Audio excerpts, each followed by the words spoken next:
It's Monday, December 17th.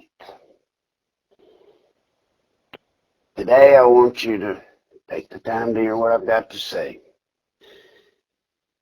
I'm going to tell you how this silent coup, step by step, is going to steal our country right out from under us. And as you listen to the steps, you'll see that a lot of it's already done. Before I get into it, I'd like to say that about 2,000 or 3,000 people have heard the program, the last one I did. To my knowledge, about 5 or 6 people have sent help. Ladies and gentlemen, I'm telling you, we have to have money. We have to. We've got a lot of work to do, materials and things that are going to have to be bought. I spend 24 hours a day, essentially, working on this. I need your help. I cannot continue alone. I just can't. Please help. I know you're listening. Some of you have very little and some have none. I understand all of that. But wait until you hear this nightmare. And then realize that this nightmare is not a nightmare. It's real. Now you may wonder, how can I know step by step what they're going to do? Well, folks, it's because I've lived it already. I've already done this. It was in a small state called Arkansas. And what has happened, what we did in Arkansas is now in Washington. So I can tell you step by step what's going to happen. As it did here for years under the Clinton reign, under the system that now has Washington. Well, let's get started. First, if you're going to pull off something like this, and they've been doing it, by the way, for years and years and years, so don't think this is just something new that just started. No, sir. This has been going on, building and building and building until the right elements all lined up. And that's why I told you critical mass was coming. We're to the point where the elements, the components, are lined up for the first time. It starts with money. You know, you got to have money to pull something like this off. Think about who's involved with the deep state. Money. Money pays your politicians. Money makes the world go round. And all these big corporations that have put in so many lobbyists, they've got the money. Then you've got foreign governments, foreign countries that are chipping in. It's not just the United States, it's global. So you got to have money. And then, you know, you got to take over what Hitler tried to do. What Pol Pot did in Cambodia. Burn all the books. You got to burn the books. Well, folks, we haven't had a book burning. Yes, we have. Years ago, they learned how to burn books without fire. They went out and started training teachers. And teachers, innocently mostly, most of them, became absorbed in social engineering, and they didn't even know it. They were taught to teach what they were taught. Then they get into schools. And once our children get in the schools, that's when they learn to read the books. And the teachers that teach them what books to read and what to read out of the books and how to read them. I don't think there's many people on this program today that would hardly recognize the school books, the history books, certainly American history, at schools today versus what we had. So now you got money, you've burned the books, so there's a whole culture of children who will grow up to be, millennials. And I'm not just picking on them, it's many generations other than just that, but the millennials are the first complete generation. They've known nothing but. That's a pretty good deal.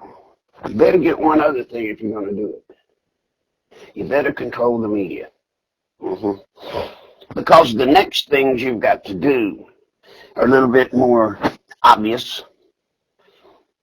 The shady part's going to start coming out. So the best thing to do now is take over the media. Takes a little time to take over the media. Once again, the money, excuse me, has to float around till they buy this media, buy that media, close that media, open that media. Then every time a reporter comes along, you know, that might want to go out and do right, they have to make sure they fire them and get rid of them. I'll tell you a little story. Mike Nichols, well-respected reporter. I'm not sure who he works for now, but he's a big gun. He was a reporter for the Washington Post when I was coming out against Clinton. I had given him a preview of the Lewinsky stuff, Monica Lewinsky. He had the story of the century. Without tying up the whole show, he had the story. When he went, promised me, swore to me, he would get it in the Post. It was the biggest story of a lifetime. When he went to his publication, they spiked the story, wouldn't run it. He called me, I was furious, and I gave it to Matt Drudge. That's how you got Matt Drudge. That story made him. And Nichols was mad and quit, thinking, of course, being the great reporter, and he was, great reporter that he was, he would get another job just immediately. Several weeks passed, he could not find anybody that would hire him. Eventually he went to Newsweek, which, by the way, was owned by the same people that owned the Washington Post. He had made his peace with the big bosses and swore he would probably not ever do that again, cross them again. That's how it works. You got the media, but you got to be subtle with the media now. You can't just come out and look obvious yet. Just be cool. And that's what the media does. They'll be cool for years, be cool. Now that you got the media, you can get into some of the more slippery deals. If you're going to be out doing corrupt things to take over a state, or in this case a country, you're going to be careful. So you know what you do? With that money, with that power of the media, you start handpicking politicians. But don't just pick politicians. Let's deal with law enforcement. You pick the sheriffs, you pick the judges, you pick everything. And you make sure that if you want to do something, that there is no sheriff out there that might blow the deal for you. Make sure that you've got all the judges under control. And if you've got all the sheriffs and all the judges, nobody can touch you. And they didn't. But now you move it out of like a state like Arkansas to Washington. A little bit bigger game, but the same ploy. Now you got to go through with that money, with the politicians, with the media, with law enforcement, everything you've got going for you. Now you got to buy politicians. That's the easiest part. It's a little corrupt. Maybe it's a lot corrupt. But it's slick. But you work, and you work, and you work, and you finagle, and you cheat. And when you've got that powerful media behind you, if you've got a politician that's running that's trying to go against you, you know, hey, turn the media on them, destroy them. Does that sound familiar? Then you got the politicians, you've got the justice, you've got the law enforcement, you've got the media, you've got the money. Now, what do? You wait a lifetime for this moment, folks. A lifetime. Now, you've got the FBI, the Justice Department, the judicial system, the Supreme Court, the Congress. You've waited a lifetime for this. And you've got all the politicians, and you've got the media. You can put anybody in office that you want. There's three branches of government: legislative, judicial, and executive. And you've got two of them in your hip pocket. It's ready to close the door. You just need that one last seat. And you've got to have the person to be president that's in on it, that can pull it off. Well, that's when the turd got in the buttermilk. It was supposed to be Hillary, but it wasn't. It wasn't. It was Donald Trump.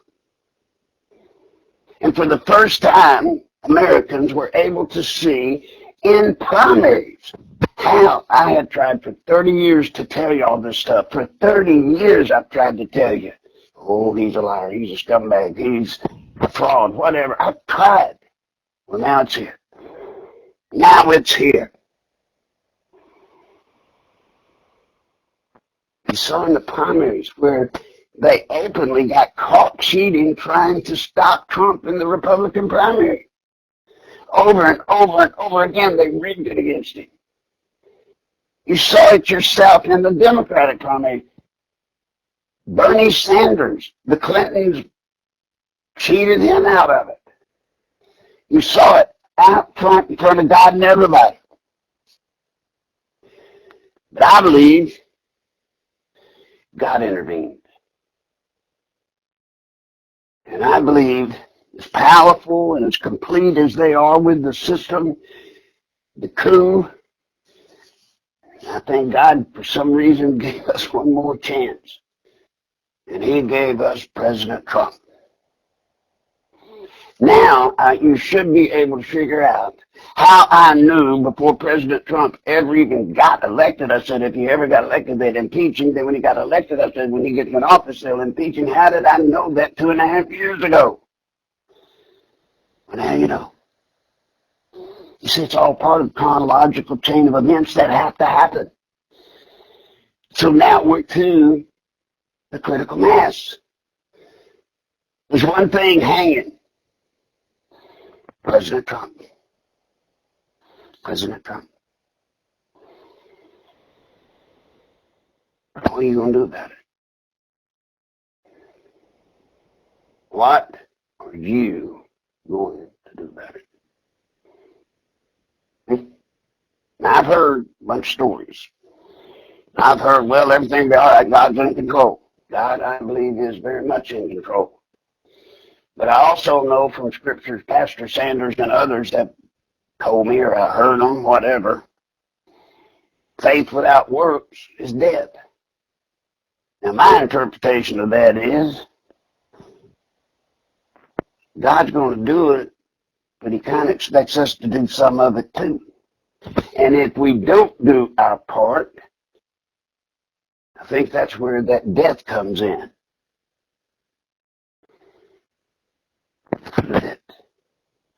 I've heard I'm a nobody. I'm a little person. I don't have money. I can't change anything. I've heard all that too. What do you think I was when I started against Bill Clinton, the President of the United States? Me, a nobody, below a nobody, trying to get the truth out about him and her, Hillary. See, I could take that same route myself. Could have. Probably should have. But I got one thing that stops me.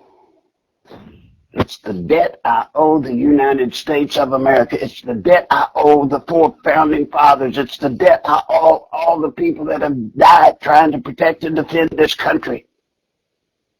I can't. I can't stop. We can't do anything. We can't do anything. They got all the money. They got all this, that, the other. Folks, we can. If you'll help me, we can. But I got to have help. I've got to have something. Number one, I've got to have help financially. Good God, got to. got to have an army. We got to have an army of people.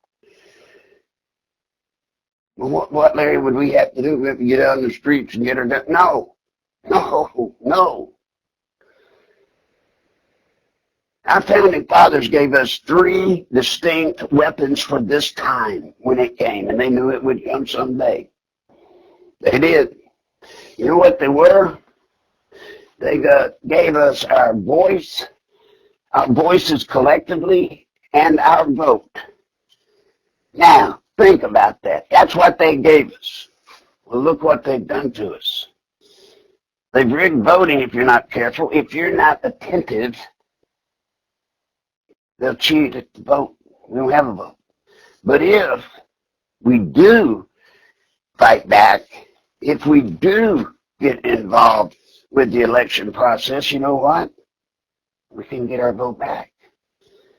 And they stopped our vote singularly.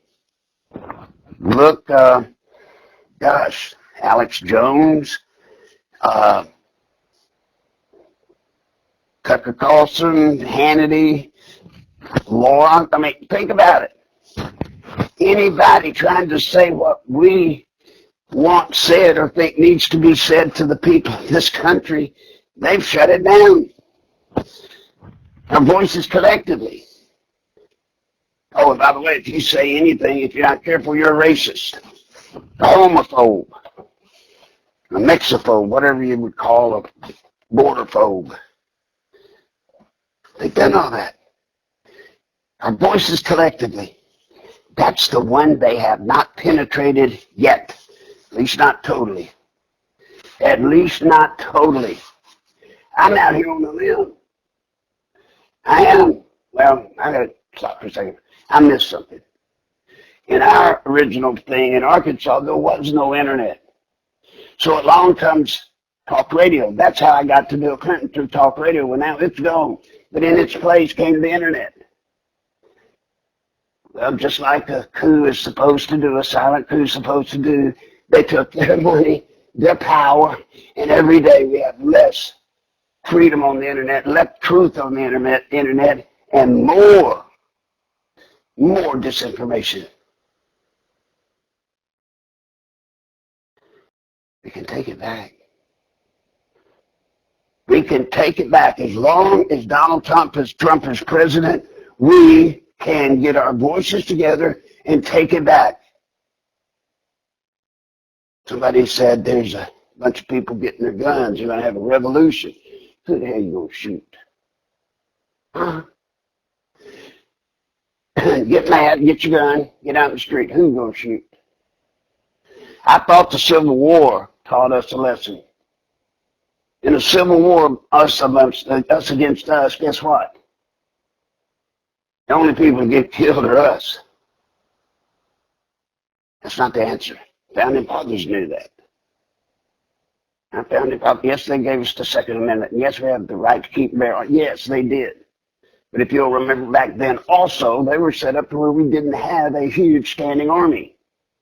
They felt like a minimum size army could be supported by independent militias throughout the country. So if we were invaded again, we would have a ready force ready to defend this nation. I think that's what they were talking about, and I've read that many times in some of their original documents.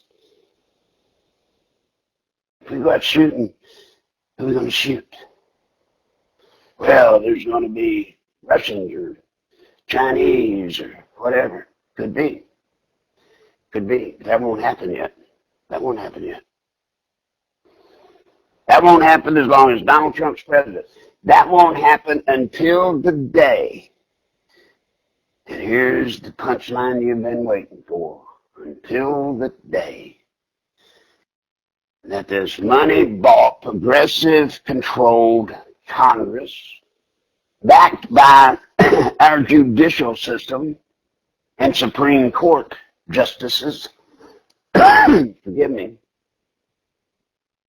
and the then president, not Donald Trump, their president, announces, you know, Congress can't do anything anymore. They are so divided between Democrat and Republican, which is a total lie, one and the same. They're so divided that you notice they can't even pass a bill for anything. So, ladies and gentlemen, we, with the computer, with everything, with television, with everything that the founding fathers didn't even know about back then, you know what? It's time to redo our form of government. And so Congress votes, the new president signs, the Justice Department and the legal system, they all support it. The Supreme Court backs it up. And we're no longer a representative of a public form of government. We are what they are cleverly coding now, a socialist democracy. But, you know, they never tell you what is a socialist democracy. It's a socialist country where people think they get to vote. Never thought about that, did you? Yeah, people get to vote. Cuba, they get to vote. Like I've told you before, the campaign slogans are different. In the old days, just vote for Castro or die. I mean, they're just cute little sayings like that, but they let the people vote so the people would shut up and think they had some part in their government. But they learned over the years, wait a minute, the same people keep getting it. And the same families get in power. And you know what? The money people figured out a long time ago. When you're playing this game, like we did in Arkansas, if you're playing this game, you know what? You could go out and raise money and raise money and raise money until you're richer, richer, richer, richer, but that takes a lot of time and skill, hard work. But you know, when you control the government, when you get everything, when you've completed the silent coup and you have everything in your grasp, you know what? Instead of you worrying about raising money, you got an idea. Let's just keep everybody else from having any. Does that sound familiar? Huh? Let's just keep everybody else from having any. Do you think Washington gives two hoots and a tinker's damn about the environment? No, they don't. I've been with them for years and years. They don't. It's the joke of jokes. Well, then why have we got an Environmental Protection Agency? Oh, because that's another agency that can be formed that can create another tax to take more money from the people. Think of all the things they've come up with that we need so that we have to have a tax to pay for what we need. Think about when we were young, most of us. Think about a government job back then. It didn't pay nothing, but now it had good benefits, you know, being a government job, but it didn't pay nothing, but they had to make up for it with benefits. Now, ladies and gentlemen, dear God, now the government pays more than the private sector, and they still get the benefits. When it just tears me up, is this thing coming up and shutting down the government in Washington? You know what they're going to do? They're going to lay off essential jobs. They're going to lay off non-essential jobs. Look, they're non-essential. Why the hell are we paying for them in the first place? But here's the catch-22. Those people are going to get laid off. I'm sorry if they do. I'm sorry. But don't worry. Because they tell them, don't worry. When you come back, we'll pay for any back pay that we owe you. I'm sorry. How does that accomplish anything? Anybody know? They're not cutting off Social Security payments. They're not cutting off defense. They're not cutting off whatever that we would see and affect us every day. They're just giving some people a week or two or a month vacation. Till they get back, they get paid. We pay for it. Bring in the Mexicans. Do you think they care about the damn Central Americans and Mexicans coming into this country? Do you think they even care? They don't. But I tell you what, they don't care about them. They care about us a hell of a lot less. Every one of you, if you got 74,000, pick you up one or two. Pick me up one or two. Somebody's talking about these poor people. Ask them. Say, go down there and take on 4 or 5 of them, bring it in your house, and you pay for them. You take care of them. You raise them. Well, they won't do that.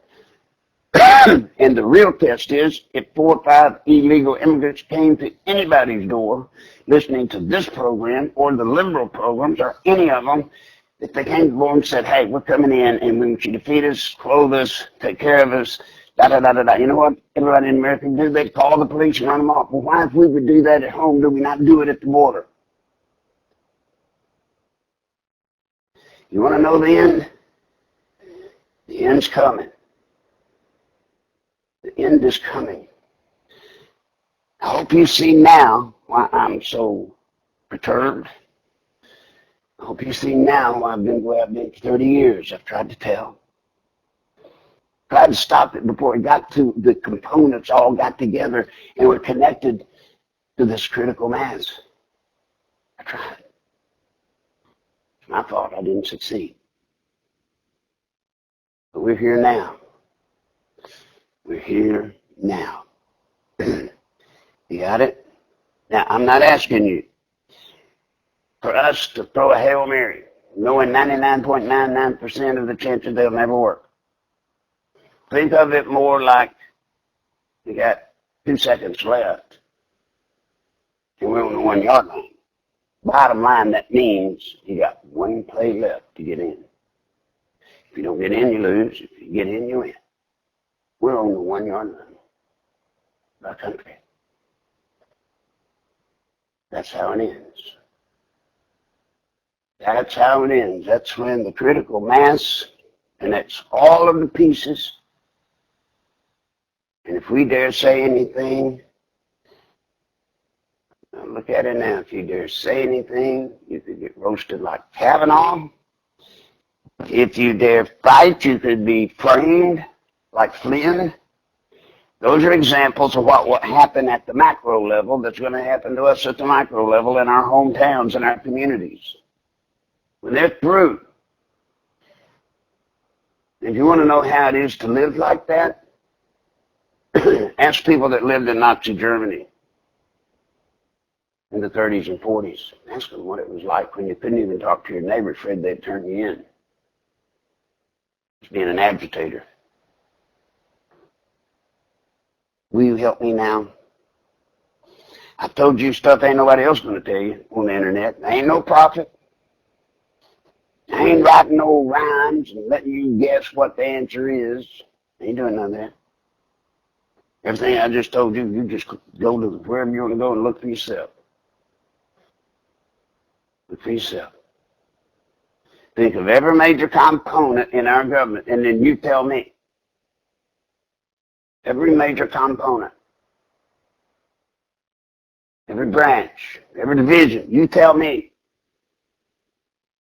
Media. You tell me. You tell me. Somebody was saying, well, you need to get this to the people. People need to hear it. How in the hell are we going to do that? Somebody said, well, Trump needs to do it. How's Trump going to do it? And I'll tell you, folks, if the President of the United States cannot get to 98% of the people in this country with what he tries to say, I don't think anybody else is going to be just able to blitzkrieg out there and do it either through the mainstream media. No, we have to have a plan to get right to the people under the radar of the media and tell the truth. If you'll help me, we'll do that. You're not going to be risking anything now. No, they're not going to come get you. The jackbooted thugs are not going to kick your door in. No. But I assure you, when this critical mass explodes, then it's over. Then they'll come to your door if you dare to cross the system. So, folks, please, it's Nichols Live at AOL. Nichols Live at AOL. Or go to the website, nicholslive.com. And the Nichols Live AOL, that's PayPal. Nicholslive.com is the web page thingy or whatever thingy it is, and you can go there and there's a button push or something to send money. But I need you now. I need you now because come January,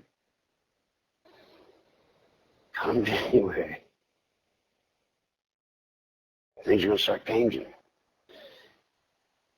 And I would suggest we be ahead of the change.